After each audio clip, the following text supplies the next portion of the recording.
Hanan mermijit pelipisnya yang makin berdenyut. Beruntung ada Simbok yang pagi itu sudah berangkat, jadi pria itu bisa sedikit menepi. "Mbok, Ica di kamar lagi rewel, tolong bujuk ya Mbok, belum makan juga," ujar Hanan meminta tolong. Ia butuh minggir sejenak mengumpulkan kesabaran agar tidak hilaf memarahinya lagi. "Iya Pak," sahut Simbok bertanya-tanya. Mengiyakan dengan hati penasaran. Tumben sekali pagi-pagi Ica ngambek, tidak seperti biasanya yang bahkan sudah berangkat bersama ke sekolah. Sementara Hanan kembali ke kamar, mengambil handphone miliknya lalu kembali menghubungi Nahla. Namun, tetap saja panggilan darinya tidak diangkat, bahkan satu pesan pun tidak ada balasan sama sekali. Tak kehabisan akal pria itu pun mengunjungi sekolahan Nahla. Perempuan itu pasti sedang mengajar Diang begini. "Pak, Bu Nahla apa hari ini masuk?"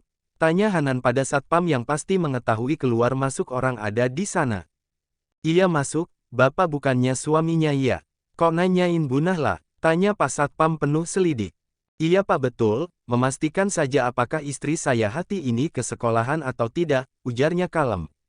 Pria itu tidak mungkin menyusul ke dalam saat proses belajar mengajar. Ia akan menunggunya nanti sampai perempuan itu pulang. Tentunya pria itu akan kembali lagi nanti menjelang sore. Hanan kembali pulang, berharap Simbok sudah dapat mengatasi putrinya atau sekadar membujuk Ica untuk makan. Ternyata perempuan yang sudah cukup lama bekerja dengannya itu tak berhasil membujuk putrinya. Hanan sampai membuka kamar Ica dengan kunci cadangan karena pintunya dikunci dari dalam.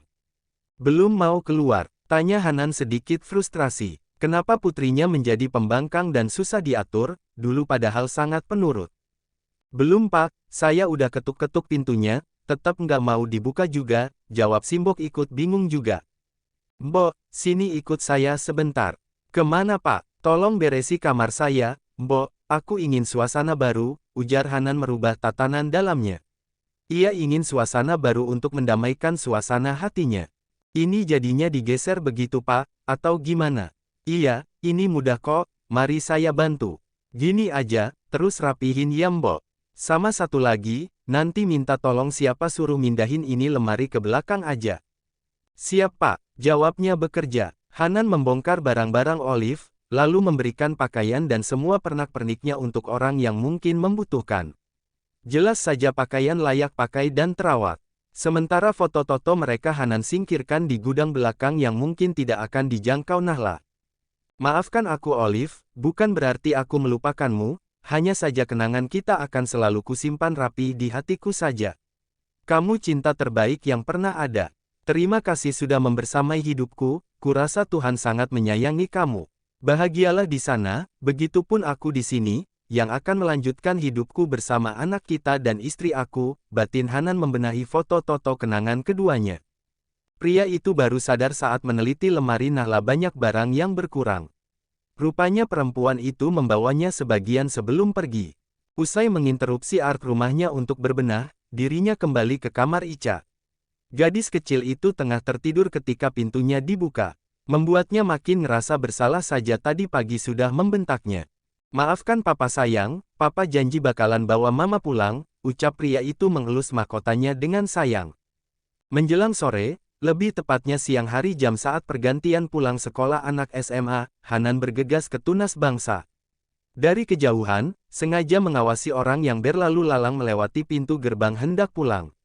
Sengaja diam-diam agar pergerakan Nahla terbaca dengan jelas. Setelah menunggu cukup lama dan hampir membuatnya putus asa, orang yang ditunggu-tunggu keluar dengan motornya. "Mari Bu, saya duluan." Pamit Pak Agam merangguk ramah. "Iya Pak," sahut Nahla tak kalah ramah. Tersenyum manis tanpa beban, seolah sedang tidak ada masalah apapun. Membuat hati Hanan sedikit memanas. Apakah perempuan itu tidak merasa berdosa meninggalkan rumah tanpa pamit? Hanan mengikuti motor Nahla yang tentu saja bukan pulang ke rumah orang tuanya. Ternyata benar, perempuan itu tidak pulang ke rumah orang tuanya. Pria itu menepikan mobilnya, lalu turun agak berjarak dari halaman rumah yang ditempati istrinya. Nahla sendiri tidak curiga sama sekali, setelah mengajar ia pulang ke kosan. Perempuan itu baru saja masuk ketika pintu kosan diketuk. Nahla yang sedikit parno itu tak lantas membukanya. Ia membiarkan lebih dulu siapakah gerangan yang bertamu sedang di sana perempuan itu penghuni baru. Siapa sih? Tanya Nahla dalam hati meragu untuk membukanya. Perempuan itu terkesiap mendapati Hanan yang bertamu ke kosan. Tidak siap, sakit hati, dan kecewa kembali mendera hatinya saat setelah hampir 2 hari merasa sedikit nyaman. Dek, kita perlu bicara. Izinkan aku masuk, ucap Hanan menahan pintunya. Nahla langsung menutup begitu saja saat tahu yang mengetuk suaminya. Maaf mas, aku capek, tolong jangan ganggu aku dulu, aku butuh pikiran yang tenang. Kita perlu bicara dek, tolong jangan begini, ucap Hanan menahan pintunya. Nahla yang masih mode enggan jelas kesal, tetapi tak punya cukup tenaga saat Hanan berusaha mendorongnya hingga terbuka. Perempuan itu menghela napas lelah, menatapnya malas. Sementara Hanan berusaha mendekatinya dengan lembut. Setelah beberapa menit dalam keheningan, pria itu akhirnya membuka suaranya. Aku minta maaf atas sikapku yang sekiranya kurang berkenan di hatimu. Ayo pulang, tidak baik tinggal di luar begini sendirian. Semua masalah bisa dibicarakan dengan baik, bujuk pria itu sungguh hati. Aku masih nyaman begini, maaf mas, tapi pandanganku terhadap kamu telah berubah. Aku minta maaf, aku tidak bisa, jawab Nahla seperti mati rasa. Untuk apa kembali kalau tidak ada cinta di antara mereka, sedang ia hanya merasa memenuhi kebutuhannya saja. Aku tahu sikapku kemarin mungkin tanpa sengaja menyakitimu, sungguh tidak ada niatan seperti itu. Aku juga berusaha menjalaninya, walaupun jujur aku juga belum bisa lupa sepenuhnya dengan apa yang telah terjadi dengan masa laluku. Tidak usah bersusah payah untuk melupakannya mas, karena aku juga tidak akan memintamu untuk melupakan. Aku udah ikhlas dengan hubungan kita, tolong bicaralah baik-baik ke bapak, aku ingin pulang. Aku ingin kita berpisah, ucap Nahla setelah 2 hari merenungi semuanya. Kamu masih emosi, sebaiknya jangan mengambil keputusan tanpa berpikir dulu, aku tahu mungkin di antara kita belum banyak cinta, tapi kita sekarang terikat, dan aku berusaha untuk menjaganya. Mulai sekarang aku janji bakalan lebih memahamimu, tolong jangan begini. Aku sudah memikirkannya, dan aku tidak bisa menjalani sebuah hubungan dengan orang yang belum tuntas dengan masa lalunya. Aku tidak mau menjadi bahan perbandingan atau bayang-bayang antara dirimu dan cinta terbaikmu. Aku ada mas, tapi tidak pernah hadir di dalam hatimu, dan aku tidak akan pernah bisa bersaing dengan almarhumah istrimu. Maaf, sebaiknya jangan pernah memintaku untuk pulang, kalau hatimu saja masih gamang. Hanan menelan selaiva 2 kali untuk membasahi tenggorokannya yang terasa kering. Sepertinya hati Nahla terlanjur sakit, hingga bujukan darinya tak mampu membuat hatinya terusik. Aku akan berusaha untuk itu, pulanglah. Ica terus menanyakan kamu, kalau kamu belum bisa pulang untukku, aku mohon pulang untuk Ica, bujuk pria itu terasa sesak. Setidaknya ia sudah berusaha, dan berharap Nahla bisa berubah. Nahla terdiam untuk beberapa detik. Ia sesungguhnya tidak tega dengan Ica, terlebih kedekatan mereka begitu murni, tetapi mengingat rasa kecewa yang ditorehkan ayahnya, membuat perempuan itu enggan untuk mengiyakan. Dia akan terbiasa tanpa aku seperti dulu, bukankah kamu pandai mengurusnya seorang diri? Aku hanya ibu sambung yang tidak berarti apapun, sindir Nahla masih begitu membekas dengan perkataan Hanan tempo lalu. Pria itu bahkan mengatakan tentang sebuah keikhlasan dalam mengurus putrinya. Sungguh Nahla tidak pernah berpikir seperti itu, ia bahkan dekat karena benar-benar menyayangi. Namun, ketika keberadaannya bahkan tidak pernah dihargai, rasa ikhlas pun seakan tiada guna tak terlihat sama sekali. Karena pria itu tidak pernah melihatnya dengan cinta, tertutup dengan perasaan masa lalunya. Berapa waktu yang kamu minta untuk memperjelas semuanya? Apa kehadiran aku ke sini tak cukup bukti kalau aku masih ingin mempertahankan rumah tangga kita? Pulanglah dulu mas, karena jawaban aku tetap sama, aku ingin sendiri dulu, jawab Nahla dingin. Tetap dengan keputusannya yang tak ingin pulang. Hanan menghela napas berat, ia bahkan enggan beranjak sama sekali kalau tidak mengingat sore hari dan Ica di rumah sendirian karena Simbok harus pulang. Aku akan menunggu kabar baikmu, semoga masih ada jodoh untuk kita berdua, ucap Hanan beranjak setelah berjam-jam berjibaku dalam kerumitan hati. Karena obrolan keduanya hingga kini belum menemukan titik temu.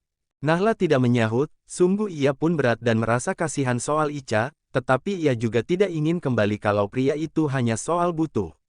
Perempuan itu benar-benar ingin tahu sejauh mana Hanan memahami perasaannya. Sejauh mana pria itu belajar mencintainya. Karena hidup bersama tanpa cinta itu jatuhnya nyesek namanya. Sedang ia berusaha untuk memberikan segenap perasaannya. Sakit sekali rasanya. Perempuan itu langsung menutup pintunya rapat-rapat begitu Hanan keluar. Perasaannya masih terasa sakit, walaupun harus berakhir seperti sekarang, biarlah dulu begini. Ia sudah menyiapkan hati, seandainya perpisahan yang terjadi. Sementara Hanan pulang dengan langkah lesu. Hatinya mendadak sakit, perasaannya kacau, ia bahkan seperti kehilangan sebuah harapan untuk bisa kembali. Apakah Nahla benar-benar ingin berpisah? Kenapa mudah sekali ia mengatakannya? Bapak sudah pulang. Maaf Pak, Ica dari tadi masih rewel, tidak mau makan dan mengurung terus di kamar. Simbok takut Ica kenapa-napa. Iya, makasih Mbok, biar nanti aku yang bujuk. Sekarang Simbok boleh pulang. Hanan yang baru masuk rumah langsung menemui putrinya. Terlihat gadis kecil itu tengah tiduran sambil berselimut. Ica sayang, kamu jangan rewel terus, makan ya. Bujuk Hanan setengah frustrasi. Astagfirullah, badan kamu panas begini sayang, kamu sakit. Mama mana, Pak? Ica kangen, kok Mama nggak pulang? Padahal kan Ica nggak nakal, kenapa Mama pergi ninggalin Ica? Ica nggak punya ibu lagi. Gadis kecil itu menangis terseduh.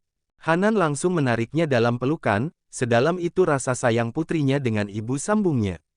Kalau Ica saja bisa merasakan kasih sayangnya yang tulus, kenapa dirinya bahkan menyakitinya hingga membuat luka dan kecewa?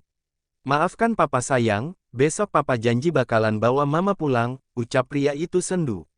Sesakit ini ternyata rasanya.